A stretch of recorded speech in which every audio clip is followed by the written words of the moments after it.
A battleground Republican congressperson retires, Democrats fret over Joe Biden, and President Trump lays out his pitch again. I'm Ben Shapiro. This is The Ben Shapiro Show.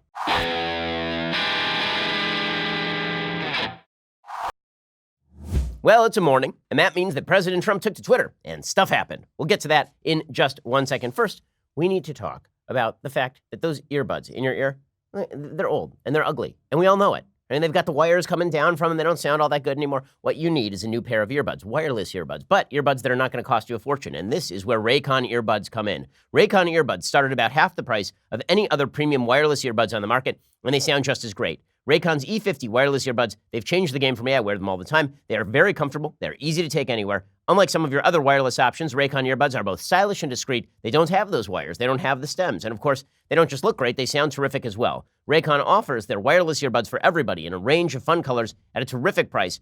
Go buy Raycon.com. Buy Raycon.com/Ben right now to get 15% off your order. That's BUYRAYCON.com/Ben for 15% off Raycon wireless earbuds. If you've been eyeing a pair, now would be the time to get a great deal. One more time, that's buyraycon.com/Ben, BUYRAYCON.com/Ben. Use that /Ben so they know that we sent you. Also, get 15% off your order today. Buyraycon.com/Ben. And listen, the best earbuds on the market for not as expensive as those other earbuds. Buyraycon.com/Ben. Okay, so there's a piece of news yesterday that I think is indicative of where exactly the race stands going into 2020, and it's not a good piece of news for Republicans. So today is going to be all about bad news for both parties. It turns out that the Democrats are less than sanguine about Joe Biden as their possible nominee because he seems old, he seems slow, as I've been saying for a while. Slow old Joe Biden. But meanwhile, on the Republican side, the great problem with President Trump has been that he cannot contain himself. He just does not have the capacity to contain himself. If the man had one iota of self-control, he would be nearly unstoppable as a politician. But it turns out that with the good comes the bad, and with the good part of the sandwich comes the poop. And the fact is, the President of the United States cannot contain himself. And this is going to be a continuing problem for him. And while there are Republicans around the country who are celebrating the quote-unquote purifying of the party, they're celebrating the fact that those rhino cucks are going away. You need those people to vote for you in 2020 if you wish the president to retain the presidency. You need some of these Congress people in swing districts to remain. And in fact, some of the best politicians in the Republican Party are from some of these swing districts, exactly the sort of districts that Republicans need. So here's the piece of news. Representative Will Hurd, who is the lone black Republican in the House and the rare GOP lawmaker to at times criticize President Trump, will not seek re-election, according to the Washington Post. Now, the left is taking this as Hurd is resigning because he can't get along with Trump. That is not the case. The reason that Hurd is resigning is because he is looking at the tea leaves for 2020, and he does not like what he sees. He has already raised, it was pretty clear that he was going to run. He had raised something like $700,000 already for the 2020 race, and that was going to be used in a knockdown, drag-out battle. Will Hurd has been representing the Texas 23rd District since January of 2015, since the 2014 election, which was a wave election for Republicans. This has been a very, very back and forth district. So from 1992 to 2006, when there was a Democratic wave, it was represented by Henry Bonilla, who is a Republican. And then from 2006 to 2010, it was represented by a Democrat. Then there was a Republican wave. And for 2 years, it was represented by a Republican. Then in 2012, during Obama's re-election campaign, it was represented by a Democrat again. And then Will Hurd came back in, and he won 2 consecutive terms. The last term that he won in an insanely narrow election. He won that election by something like 1,000 votes total. It was extraordinarily close. It's like 103,000 votes to 102,000 votes. And Will Hurd was probably looking at the tea leaves in his district. It was a district that Hillary Clinton won, and he ended up winning the district. That's exactly the kind of place that Republicans need to win. The places that Hillary Clinton won, but you need a Republican congressperson. Those are the districts. And Will Hurd is stepping down. Now, what is fascinating about this district is that this district is nearly 70% Hispanic. So this is also a district where Republicans are showing their mettle when it comes to the ability to get people of racial minority status and ethnic minority status to vote Republican. One of the great differences between California and Texas is the way that Hispanics vote in Texas versus California. In California, Hispanics vote something like 70-30 Democrat. In Texas, Hispanics vote something like 55-45 Democrat. Well, that gap explains the dominance of Republicans in Texas for the last 20 years, even with the rising tide of Hispanic immigration into Texas and the growing Hispanic population in Texas. But what Will Hurd's resignation shows he's not resigning. What his unwillingness to run for re-election shows is that there's a feeling that Texas is beginning to turn blue.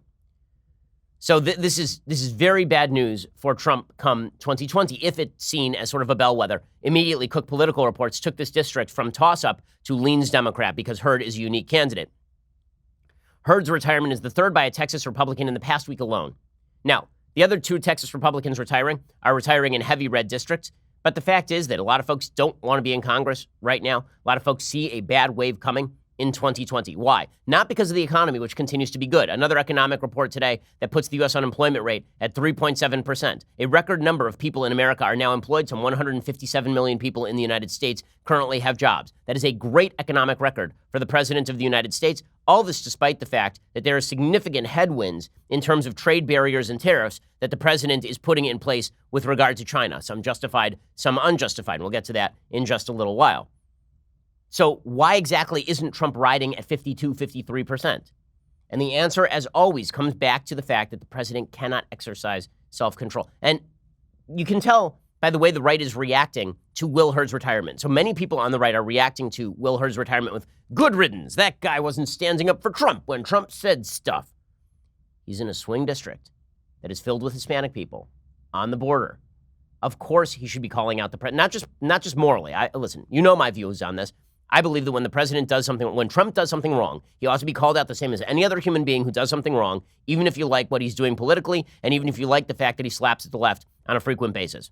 When people do stuff that is morally bad, you should point out that it is morally bad. This is, in fact, your job as a moral human being, is to point out when things that are morally bad are morally bad. Doesn't mean you shouldn't vote for him. Doesn't mean you shouldn't support him. It does mean that when you exercise your judgment as to whether something is morally bad or not, it is your moral judgment that is being called into question, not Trump's moral judgment that is being called into question. People judge you based on the way that you deal with things that you see that are immoral in your life. And so I've always recommended to everybody, left, right, and center. It's my great irritation with the left is that the left they sit on their high horse and they pretend that they are the arbiters of morality, the police of morality. And then they won't call out immorality when it's on their own side. And then they look at Republicans doing the same thing and they say, how dare you? I mean, the same people who rip on Trump constantly on the left and rip on Republicans who won't rip on Trump constantly, those are the same people who cheer when the New York Times today reports Chappaquiddick as a Kennedy family tragedy. I kid you not, that's in the New York Times today. It's okay, guys. You can stop defending the Kennedys. Teddy's been dead for 10 years.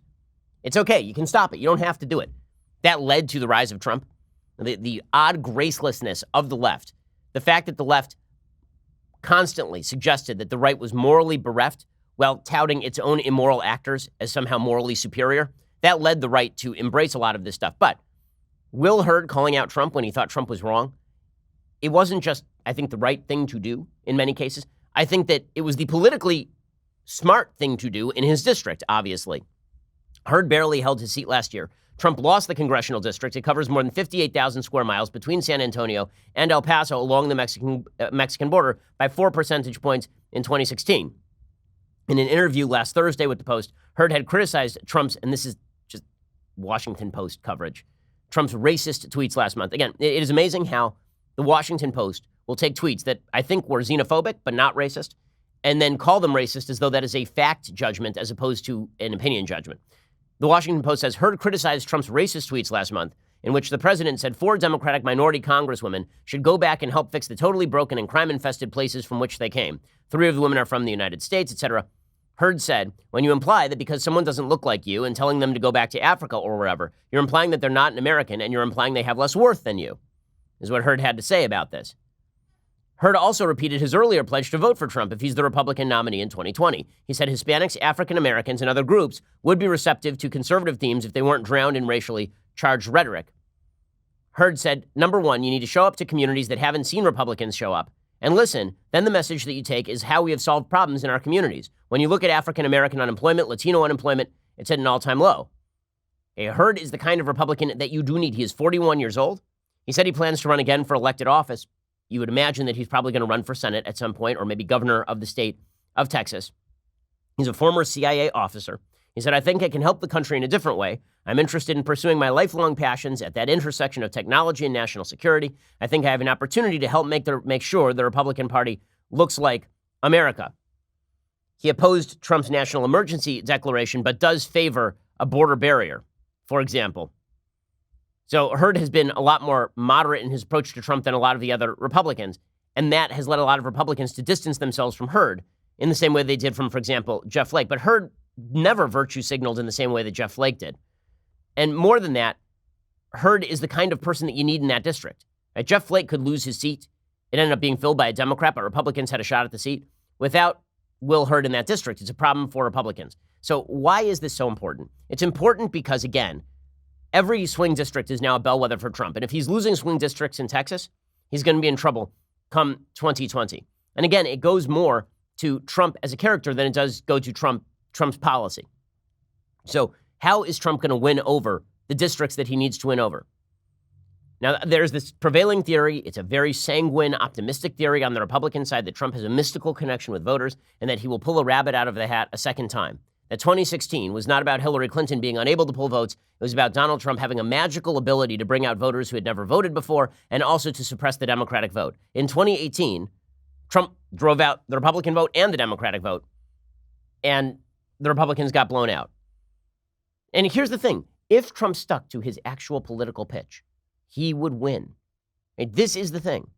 What got you here is not necessarily what keeps you here. What gets you to the major leagues may be your 98-mile-per-hour fastball, but at some point you have to develop a secondary pitch.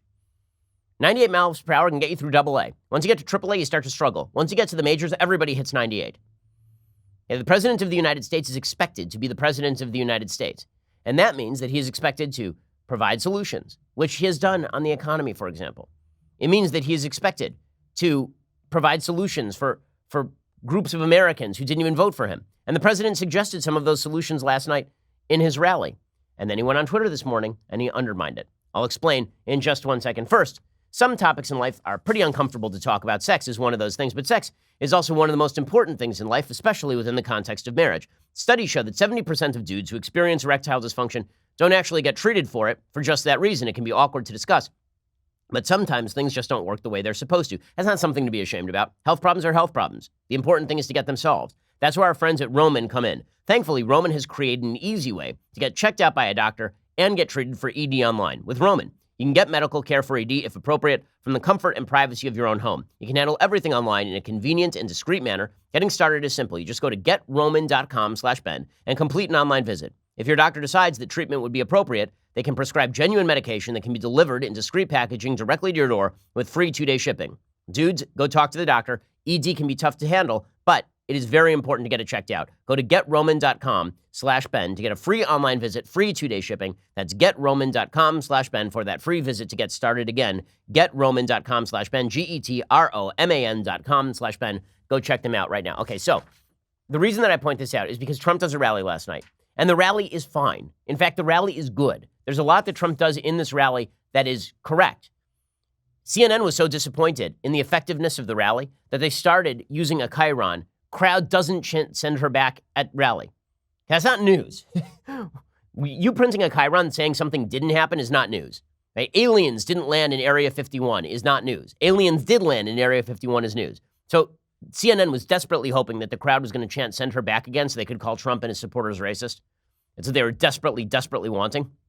But that didn't happen. So instead, they just reverted to a headline that said it didn't happen. In any case, President Trump's rally last night was quite good in a lot of ways. He pointed out the radicalism of the Democrats. He did a long, extended riff on the fact that Democrats are wrecking major cities around the country. He did an extended riff on Los Angeles. That's exactly correct. He talked about the fact that living conditions in Los Angeles have been steadily declining, that California has half the nation's homeless population, and they are heavily located in LA and San Francisco. He talked about tent cities in LA. I live in LA. I've experienced the quality of life here. Mayor Eric Garcetti has done a garbage job.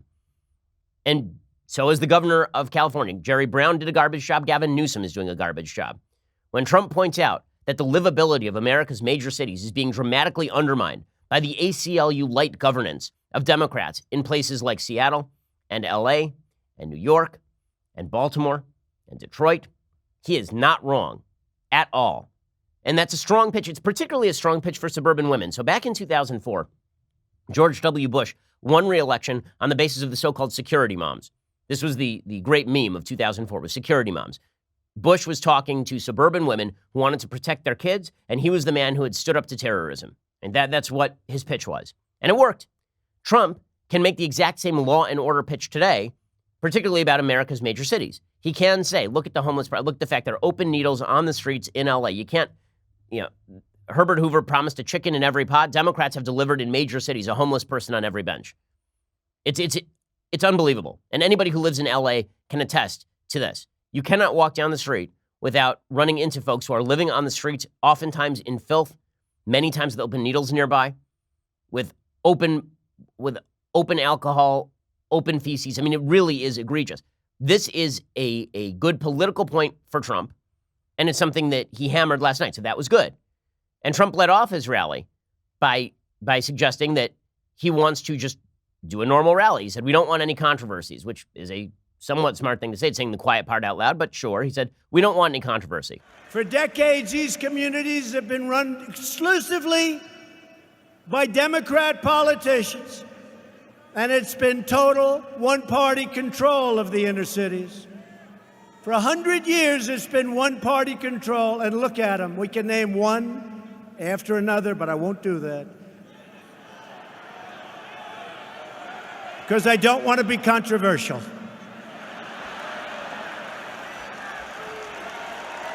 We want no controversy. Okay, that is fine. That is fine. Everybody knows that he's implying Baltimore there, that if you say that Baltimore is a poorly run city, then you are going to get into trouble. That is Trump, obviously getting under the skin of Democrats. All that is fine. And then President Trump goes on the warpath against the socialism in the Democratic Party. He says, listen, Americans are not interested in doing this socialist. He's right about this. This was evident on the debate stage the other night when the moderates like John Delaney really took it to Elizabeth Warren and Bernie Sanders. This was evident when Joe Biden was defending himself from socialists to his left on that stage, people like Bill de Blasio and Kirsten Gillibrand. Here's Trump saying, we don't want to do the socialist thing. No matter what label they use, a vote for any Democrat in 2020 is a vote for the rise of radical socialism and the destruction of our great, our beautiful, our wonderful American dream. We're not going to let our country ever go down the route of socialism. Yeah, and then he went back to the cities issue. He said that Democrats, quote, deliver poverty for their constituents and privilege for themselves. Great line. True. He said for decades, these communities have been run exclusively by Democratic politicians. It's been total one-party control of the inner cities. He said that federal funding sent to these areas was, quote, unquote, stolen money, and it's wasted money, and it's a shame. There's no question that there is serious corruption in a lot of these cities. And he avoided mentioning lawmakers by name, so he didn't mention Elijah Cummings, right, which is the smart thing to do. Again, you can make this point without jumping onto the landmine of blowing it. And then President Trump went on to the rest of the radical Democratic agenda. He suggested Democrats support late-term abortion, which of course they do. They're incredibly radical on this issue. Every top Democrat also now supports late-term abortion. And then you'll have like a governor of Virginia. It's not only late-term abortion, it's killing the baby after the baby is born. How about that? Think of that. Think of that. That's why I've asked Congress to prohibit extreme late-term abortion, because Republicans believe that every child is a sacred gift from God. Okay, and all of this is good stuff. And Democrats are nervous about this approach by Trump. They are nervous that their own party is running off the rails to the left. So Paul Begala, for example, he was talking, a Democratic advisor, Clinton advisor, he was talking about how the Democrats are running too far to the left. I mean, they're abandoning even the legacy of Barack Obama, who is a very far-left president, and they're running even further to the left. Here's Begala talking about how Democrats are setting themselves up for failure. So Trump's picture is correct. When Bill de Blasio said this about deportations, Joe, the vice president, should have said, some people need to be deported. By the way, Kamala Harris should have said, some people need to be incarcerated. She should have turned to Tulsi Gabbard and said, yes, I raised bail on people who create gun violence, because gun violence is an epidemic. No, but this is my problem. The whole two-day debate is I believe many of these candidates seeking to win the nomination are setting themselves up to lose the presidency to Donald Trump. Of course. By running so far to the left. He's exactly right. Begala's exactly right. So is Jim Messina, former advisor to Barack Obama. He says, why are they attacking Obama? Are they nuts? What the hell is this? Approval rating with Democrats is 96%. Donald Trump's approval rating with Democrats, 4%. So the fact that we spent more time talking about a wildly popular president and not talking about Donald Trump is just ceases to amaze me. But just politically, we are better off staying on the offense on President Trump, on health care, and on economic issues that make sense to voters. And I just don't fundamentally get the strategy of going after the most popular Democratic president in modern memory. Okay, and he is not wrong about this. Even the editorial board over at the Washington Post is ripping on Democrats for doing this. Right? They understand what's happening over at the Washington Post. The editorial board wrote, quote, I don't understand why anybody goes to all the trouble of running for president of the United States just to talk about what we really can't do and shouldn't fight for, said Senator Elizabeth Warren on Tuesday night.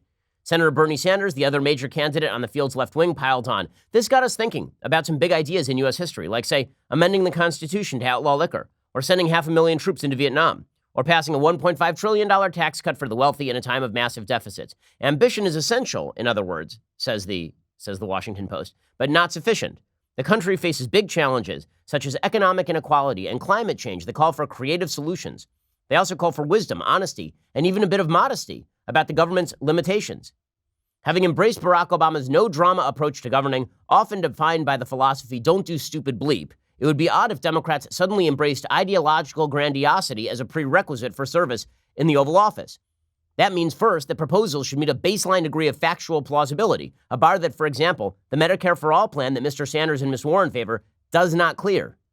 The senators cannot deliver a system that provides far more benefits than other single-payer systems they claim as their model, while preserving the level of care and access that insured Americans currently enjoy. They should make the case for government monopoly on health care if they want, but they should be honest about the trade-offs. Candidates who promise big ideas should be pressed on how they will realize them.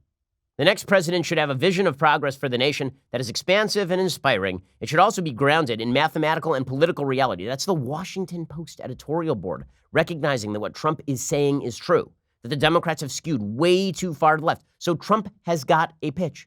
Trump has got a pitch. And it is obvious that Trump's pitch is scaring a lot of the Democrats, as well it should. Meanwhile, the left flank of the Democratic Party continues to get more and more radical. Bernie Sanders came out yesterday. He said, I'm not going to attack Elizabeth Warren in the future. We're basically a unified front on behalf of socialism. In the debate the other night, you appeared to have a kind of a non-aggression pact with Elizabeth Warren. Do you two have a deal not to attack each other, at least at this stage? Elizabeth and I have been friends for over 20 years. She's running her campaign, and I'm running my campaign. They're different campaigns. What do you do? But I think the most effective way to campaign, to be honest with you, is to talk to the American people about why the middle class is disappearing, why we have massive income and wealth inequality. You talk about those issues, you do well. You try to beat up on somebody else. Frankly, I don't think it's good politics. Okay, so again, the left flank of the Democratic Party is unifying, and this should be scaring a lot of folks who are in the Democratic Party. I mean, Nancy Pelosi was pandering to Ilhan Omar again yesterday. This is not a smart tactic. And Ilhan Omar put out on Instagram a picture of herself holding hands with Nancy Pelosi. I guess they took a trip to Africa for some reason, and Nancy Pelosi looking supremely awkward while holding hands with Ilhan Omar. And then Ilhan Omar put out there that they said to send us back, so we all went back together. If this is the Democratic strategy, it's not going to work out well for them. And meanwhile, the best advocate for the Democratic moderate campaign is Joe Biden. And he's got a lot of holes in his record, too. More importantly, he's looking old. He's looking slow. The sleepy Joe Biden thing that Trump was pushing is really true. It really is. And here's a montage of Joe Biden screwing things up in the debate royally over and over and over. I mean, the man survived, but not by much. I mean, he's going to be 78 by the time of the next presidential inauguration. Go to Joe 30330 and help me in this fight. If you notice, there's no talk about the fact that the plan in 10 years will cost $3 trillion. My plans cost $750 billion. That's what it costs, not $30 trillion. Thank you, Mr. Vice President. 8 more years of Donald Trump will change America in a fundamental way. The fact is that the bills that the future president here, that that the senator's talking about. Well, first of all, I'm grateful that he endorsed my presidency already. We should put some of these insurance executives who totally oppose my plan in jail for the 9 billion opioids they sell out there. One of the things that we're responsible for 15% of all the pollution in the country. The important number in Vice President Biden's remarks just now was that the United States is only 15% of global emissions. Would you or would you not rejoin the TPP, yes or no? I would not rejoin the TPP as it was initially put forward. Screw up after screw up there for Joe Biden. People are getting nervous about Joe Biden. So as the moderate in the field, and even Biden has to make overtures toward the left flank. So Biden was asked whether he's moderate. He said, no, I'm not moderate. I'm progressive. I'm not moderate. Dude, why are you running against the one thing that makes you appealing? Would you say that your plan is more moderate, and how do you get people to buy into government health care? For my entire career in the Senate, I was listed never below one of 1 to 25 most liberal people in the United States Senate, okay? I wish you guys had called me a moderate when I was running for re-election back in Delaware. You know, I would have won by 80%. But here's the deal. There's nothing moderate about what Barack did in Obamacare. Nothing. No president had come close. And they tried and they tried and they tried. 7 presidents. This guy did an incredible thing. Okay, and that is true. Barack Obama was not a moderate. He was a progressive. But the people who are in his party now see him as insufficiently far to the left. It's pretty amazing. Trump, of course, has the naturally best bullying take on Biden. He says, Sleepy Joe limped through this one. He limped through those debates. It is a hole in Joe Biden's persona that the guy is just, he looks tired. He does. I think Biden did okay. He came through. He came limping through, as I say about Sleepy Joe. He limped right through it, but he got through it. He really did. I think he was okay. I think Kamala had a bad night last night, I would say. But it's really boiling down to 4 or 5 of them. Okay, so, again, I think that analysis is correct. So what does all of this stack up to? What all of this stacks up to, Will Hurd retiring, Joe Biden having weaknesses, Trump running on the failures of Democrats that are obvious to anyone who has eyeballs in a lot of the major cities in the United States. Here's what this boils down to. If Trump could simply run on his policy, if he could simply run on his record, he can still be colorful. He can still make jokes. Donald Trump at 8, turning down that dial from 11 to 8, he's still going to be the most entertaining guy in the field. He can still do the stuff he wants to do. He can still make crowds laugh. He did it last night at his rally. He didn't make any real headlines because he didn't go over the top. Right? He goes out of his way to say we're not going to do controversy.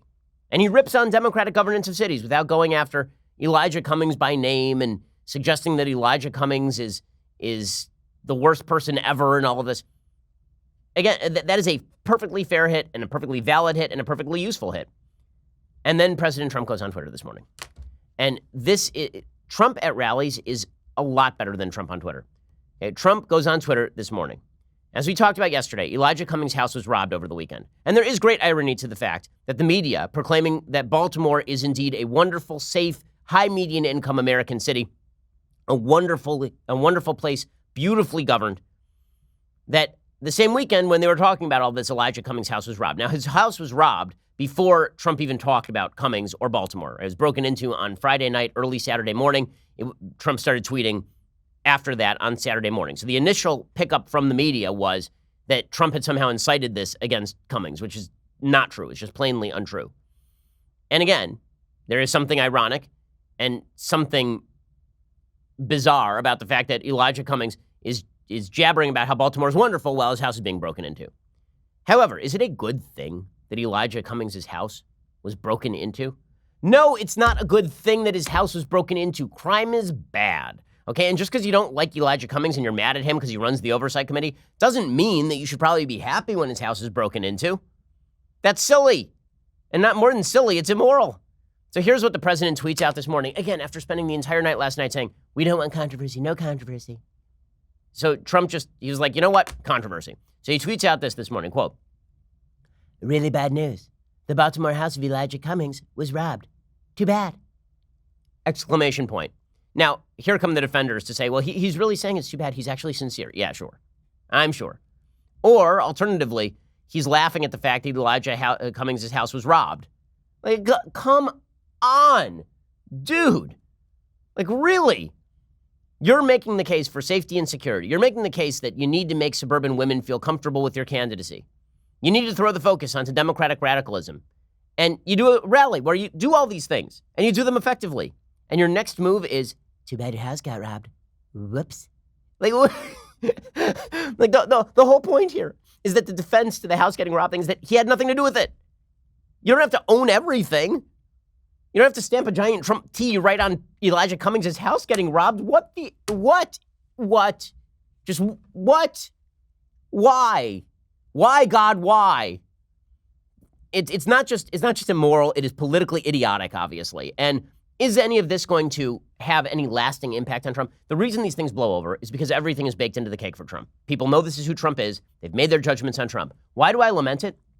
Because just like you have that annoying uncle who you don't really want to invite to family parties, and he's really annoying, he may be a little racist, he's really crude, he says nasty things to your wife, you don't really want him coming to the family party, but it'll really hurt your mom's feeling if you don't invite your uncle.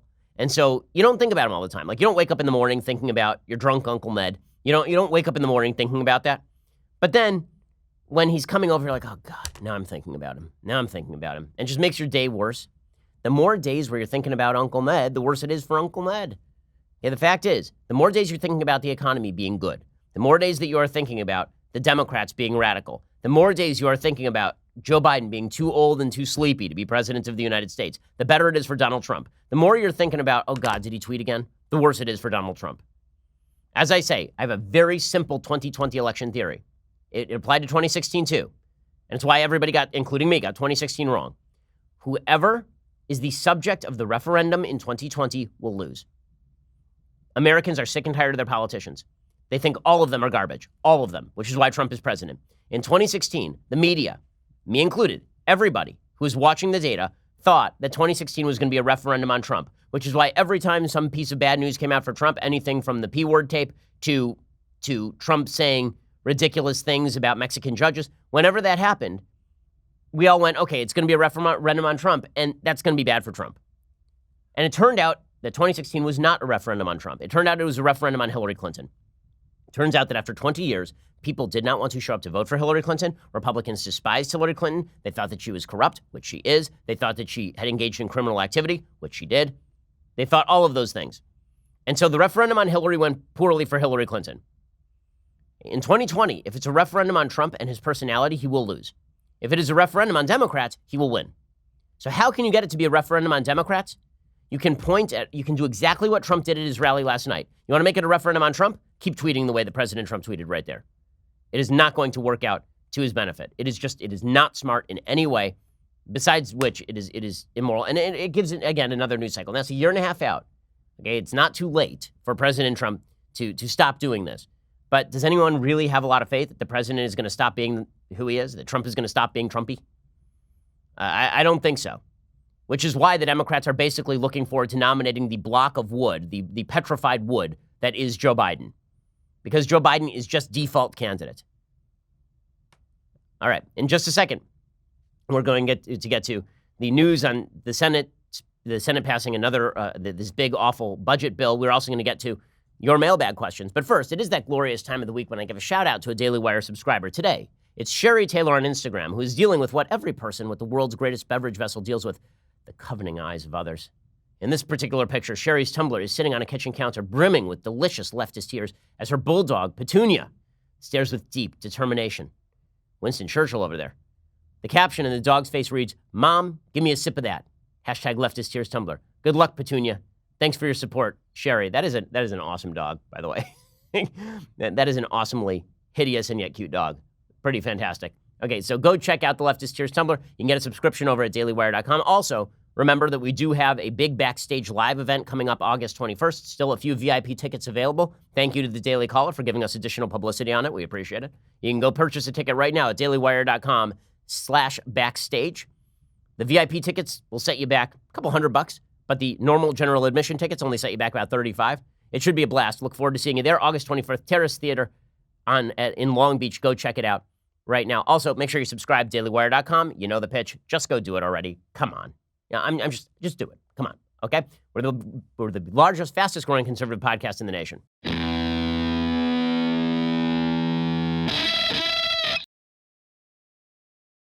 All right, so in big news that nobody cares about, the Senate passed a broad 2-year budget bill on Thursday that boosts spending and eliminates the threat of a debt default until after the 2020 election. Justin Amash from Michigan, the former Republican congressperson, points out correctly today that one of the things people should note is that when it says that we are racking up these giant budget bills, these giant $1.3 trillion budget deficits, that those are measured on a yearly basis. When you talk about the $1.5 trillion tax bill, that is measured over the course of a decade in terms of its economic impact. When you drop $1 trillion a year above what you are taking in, that is measured yearly. He says spending bills are valued over a 1-year period. Tax bills are valued over a 10-year period. In other words, a $1.3 trillion spending bill is 10 times larger than a $1.3 trillion tax bill. The spending bill has 10 times the deficit impact. Fact check true. Republicans just signed off on it because no one is actually fiscally responsible. Much easier to pass spending into law than to curb that spending, which is one of the reasons why, and it's just a fact, split government tends to actually generate, in many cases, lower budgets because the fighting leads to lowering of the budget. People don't want to sign off on as many things together. Single party control leads to blowout budgets for Democrats and Republicans. Split government sometimes, particularly during the Clinton era, actually led to more budget balance. Trump wrote on Twitter, quote, "Budget deal is phenomenal for our great military, our vets, and jobs, jobs, jobs. 2-year deal gets us past the election. Go for it, Republicans. There's always plenty of time to cut." Again, saying the quiet part out loud right there, which is it's a bad budget deal, but it does get us past the election. There is the president cheering on a massive budget deal that betrays fundamental fiscal principles of conservatism. But honestly, that's not a Trump-only problem. That is a Republican problem generally. That is bad news for the Republic, but probably good political news for the president. Meanwhile, as I said earlier, there are a record 157 million people employed in the United States in July. The unemployment rate did hold steady in July at 3.7%. According to the employment report, the civilian non-institutional population in the United States is 259 million. Of that civilian non-institutional population, 163 million were in the labor force, meaning they either had a job or were actively seeking one during the last month. And of those people, 157 million have jobs. Those are some pretty fantastic jobs numbers for the president. There is some worry about the economy slowing. This has been exacerbated by the president announcing yesterday that he will impose new tariffs of $300 billion on imports from China starting next month. There was sort of a ceasefire in the trade war, and now the ceasefire has gone the way of the dodo bird. This is leading people to speculate that the Fed is going to raise some of the rates again, is going to rather lower some of the rates again, try to jog the economy. There's a worry that there will be a deflationary cycle where people are buying less and less, that consumers are going to buy less and less, and that the only thing basically holding up the economy right now is consumption, not investment. That is one of the concerns anyway. Trump said, until such time as there is a deal, we will be taxing them. That will raise the prices on products like cell phones, television, toilet seats, and pillows. It could raise the price as much as 10 to 25%. So you would imagine that the market has basically suggested they think that this trade war will come to an end prior to the election because Trump doesn't want a trade war going all the way through the election. With that said, is it good for the president that the economy is going to take a hit because of the trade war? Probably not. There's some good security reasons why tariffs might be useful. The Chinese do cheat on a lot of these trade deals, and they steal America's intellectual technology. Case to be made that we should go to the WTO, the World Trade Organization, and prosecute those cases. But regardless of what you think, if the president is thinking about election 2020 to the point that he's willing to blow out the budget, then raising tariffs on Chinese goods in the lead up to the election is probably not a smart strategy. The one thing everybody acknowledges at this point is that if the economy takes a dump anytime in here, the president does not get reelected. Okay, let's jump into the mailbag. Mitchell says, Ben, my first child is ready to be delivered any day now. What is your advice for a first-time father? I'm excited and terrified all at the same time, ready to meet him, but I have to keep him alive, and that's scary. Thanks, Mitch. Well, the good news is people have been keeping their children alive for literally hundreds of thousands of years, so I think it'll be fine. My advice for a first-time dad is, especially in the early going, understand that kids don't really get cute until about 5 months. At the very beginning, you may not feel the sort of connection that you thought that you would feel. Everyone always talks about you pick up the kid and you feel that immediate connection. Sometimes yes, sometimes no, but it gets better. The kids get so interesting and so much fun and so fantastic. As I always say, when it comes to when it comes to sort of the life cycle of happiness and sadness, when you are single, your happiness range goes up to about a 7, and your sadness range goes down to about a 1. And then you get married, and your happiness range goes up to about a 10, and it goes down to about a -10. When things are really, really bad, it's worse than anything that happened when you were single. And when it's really, really good, it's much better than anything that ever happened when you were single. And then you have kids, and your happiness range goes to infinity on the positive side and negative infinity on the negative side. Because the worst things that will ever happen to you have to do with your kids. The best things that ever happen to you will have to do with your kids. It is spectacular. It's right to be excited and terrified. In fact, I think the fact that you're terrified, Mitch, is good news. Because the things that we are worried about, the things we are terrified about, means we take great care with them. I'll tell you, the hardest part of being a parent in today's society is saying no. Now, the left says you're never supposed to say no to children. Literally, you're never supposed to say no to them. But the mark of a good parent is saying no in appropriate amounts, setting rules and sticking to them. Kids like rules. Kids need boundaries. I know that we live in a society that says that any boundaries on children are oppressive. That's because our society is dumb. Okay? Boundaries are necessary for children. Children seek them. And they thrive when given the proper boundaries.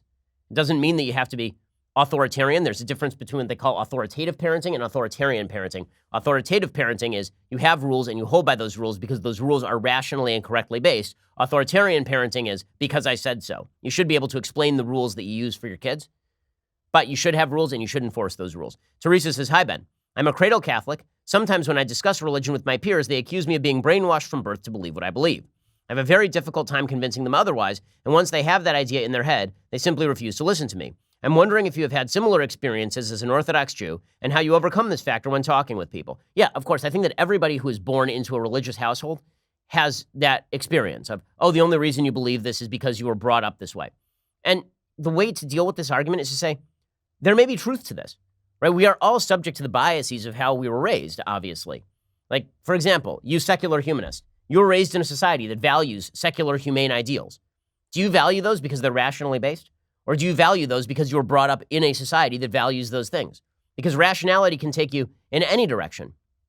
And if you think that religious people don't doubt their beliefs and examine those beliefs over the course of years, over the course of decades, then you've got us all wrong. Now, I'll grant you the respect of thinking that you've thought through the positions that you hold, but you need to grant me the respect of thinking I've also thought through the positions that I hold. Because the problem with that attack is it's really, in essence, a character attack, and it's a character attack that applies to everybody. Everybody's belief systems are, of course, rooted in the environment in which they grew up. The question is, have you thought through your own beliefs? Do you have good answers to the questions that are being asked of you? Or do you really just believe things because people told them to you when you were 3? And becoming more sophisticated over time means asking those questions and answering those questions. And you can reverse the question and say the same thing to anybody who is an atheist or a secular humanist. And if they say, well, I used to be religious and now I'm an atheist because I thought things through, you can say, okay, well, I'm glad you thought things through. I've also thought things through and I came to a different conclusion. And it is dismissive and derisive and derogatory in a way that is inappropriate for a normal conversation to suggest that I've not considered my ideas while you, magical human being, have. Sean says, "Greetings, Mr. Shapiro. I want to say thank you. I had a question on if I should stay at my job and suck it up. You helped me take the plunge into something new. I'm making more money, and more than that, it feels so much better to not be under bad management and oppressive SJW policies. I'm now on my 2nd annual subscription, eager to help you and others fight back. Thank you for your voice." Well, number one, you're welcome. You know, the fact that you moved jobs and took a risk, as I've said, calculated risk-taking is a very good thing. I've switched jobs many times in my career. I graduated from law school in 2007. Since 2007, I have held, before I started Daily Wire, I had held something like 7 jobs, and I'd quit every one of the jobs for my own reasons. I quit a job at a law firm because I couldn't stand it. I quit a job working at a radio network because it was not moving in the direction that I wanted it to move. I quit a job at Breitbart because I had significant editorial disagreements with the leadership over there. I've quit a bunch of jobs in order to make more opportunity for myself or because I had moral disagreements. You have to make calculated risks, and you have to be smart about those risks. Do the risks open windows? Do they open doors, or do they close doors? Very often people will quit a job and unintentionally close a door. What you want to do throughout your life and your career is to open doors, not close them. And even if you leave, you should try to leave on good terms as much as possible. Angela says, "Hey, Ben, media like to show that illegal immigration is a lot worse under Trump compared to Obama. How is immigration under Bush compared to Obama? Thanks." Well, illegal immigration has been increasing significantly over the years. Barack Obama, I don't know where they're coming up with the metric that illegal immigration is a lot worse under Trump compared to Obama. That's not actually true. There's been a pretty tremendous escalation in family illegal immigration across the border, and that's why you're getting all these child separations at the border. But Barack Obama deported something like 3 million people over the course of his presidency. I mean, it was much higher than Bush. I think Bush was at like 2 million. So Obama was dealing with a border crisis in 2013, 2014. So I'm not sure what statistics are being cited there. Daniel says, hi, Ben. Ever since Nancy Pelosi has been very publicly warming up to the members of the squad, there's a visible absence of controversy stirred up by AOC and her crew. What do you think is at play here? My wife and I both love the show. Appreciate the insights. Best, Dan. Well, I mean, I think that right now, everything was put on back burner to attack Trump. It's one of the reasons why I was pretty upset at President Trump when the squad and Pelosi were going directly at each other. And I thought, man, this is fantastic. This is great. This is WWE fisticuffs between two characters who I do not like. Let them fight. I was totally into it. And then Trump jumped in. He's like, I want to fight with everyone. Let's do it, man. Fight time. Woo! And then they were like, okay, let's team up. We're going to have a team up now. And of course, that's what's papering over all of this. Now, will it break out into the open again? You bet it will. All Trump has to do is shut up for 5 minutes, and the Democrats will break back into what they have been doing, which is tearing each other apart. This is why I keep saying to the president, Mr. President, it's Shark Week. Go watch Shark Week. Stop it. Go watch Shark Week now. There's sharks on TV. You like sharks on TV. We know. Go do that.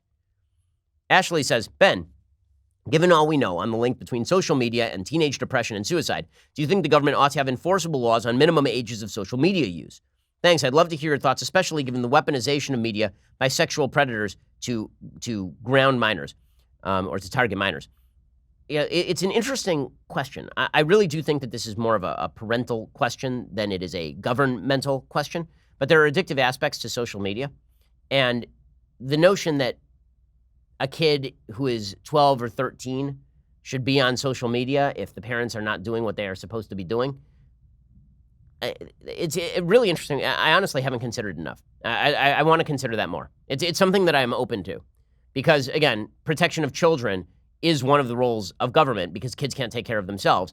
And if parents are simply plopping their kids in front of the TV 12 hours a day and not sending them to school, we do have truancy laws. And if parents are allowing kids to take advantage of social media in such a way that it is endangering to them, then I could see an argument. As you know, I'm loath to embrace government regulation in nearly any area of American life, but I could see the argument. I could see the argument here.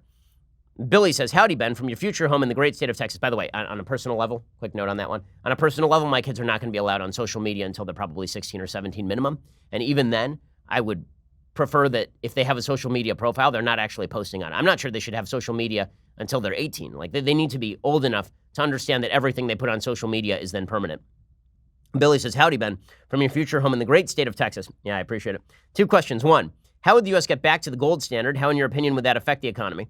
2, as someone getting married to my fiance next year, could you give me some advice that has helped you be a good father and husband? I'm a devout Catholic. I'm hoping to add my understanding of what makes a good husband and father. Any and all advice is helpful.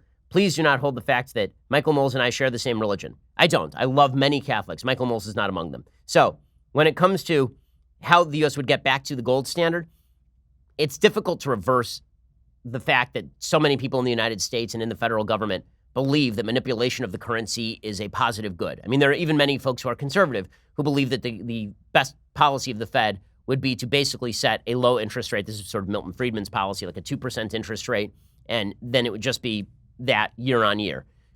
I don't like the idea of a central government being able to manipulate currency. It's a way of robbing savings from people.